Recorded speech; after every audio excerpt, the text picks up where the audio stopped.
చేస్తున్న యంత్రాంగం 30 లక్షల రిజిస్ట్రేషన్లు చేసేందుకు పక్కా ఏర్పాట్లు.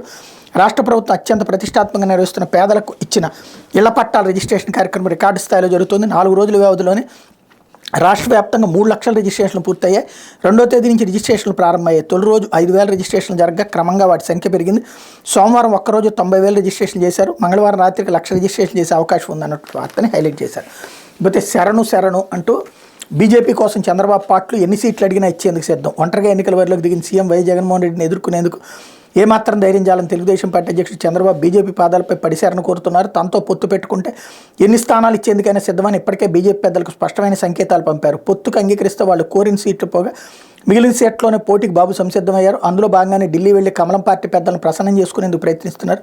ఈ నేపథ్యంలో బుధవారం ఆయన ఢిల్లీ పర్యటనకు వెళ్తున్నారు. 2 రోజులు అక్కడే ఉండి పొత్తు ఖరారు చేసుకుని ఉంటారని టీడీపీ వర్గాలు చెప్తున్నాయి. అయితే బీజేపీ పెద్దలు చర్చలకు పిలిస్తే చంద్రబాబు ఢిల్లీ వెళ్తున్నారు, లేక ఆయన అంతటా ఆయనే వెళ్తున్నారనే విషయం మాత్రం తెలియలేదు. ఆయన ఎవరిని కలుస్తారని దానిపైన స్పష్టత లేదు. మధ్యవర్తుల కోరిక మేరకు ఢిల్లీ వెళ్లి బీజేపీ పెద్దలను కలిసేందుకు యత్నిస్తారని ప్రచారం జరుగుతోంది. యత్నాలు ఫలిస్తే కలవడానికి అవకాశం ఉంటుందని, లేకపోతే బాబు తిరుగుముఖం పడతారని చెప్తున్నారు. 6 లోక్సభ 10 అసెంబ్లీ స్థానాలు బీజేపీకి కేటాయించేందుకు సిద్ధంగా ఉన్నారన్నటువంటి వార్తను ఇక్కడ హైలైట్ చేశారు. అయితే బాణాసంచా యూనిట్లో పేలుడు 11 మంది మృతి, మరో 100 మందికి పైగా గాయాలు. మధ్యప్రదేశ్లో జరిగినటువంటి ప్రమాదానికి సంబంధించినటువంటి